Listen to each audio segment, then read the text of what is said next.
తెలంగాణ భవన్లో ఆర్ఎస్ఎస్ ప్రవీణ్ కుమార్ మాట్లాడుతున్నారు. ఇప్పుడు చూద్దాం.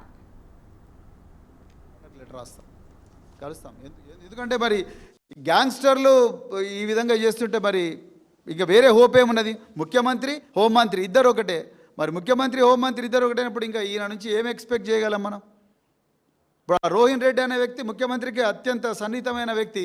మరి ఆయన గెస్ట్ హౌస్లోనే తుపాకులు పెట్టి భయపెట్టిస్తూ ఉంటే ఇంకా వేరే హోప్ ఎక్కడుంది చెప్పండి? మరి ఓటేసి గెలిపించిండ్రు ప్రజలు, గెలిపించిన తర్వాత కూర్చోబెట్టిండ్రు, క్యాబినెట్లో కూర్చొని తీసుకోవాల్సిన నిర్ణయాలు ఏమిటి?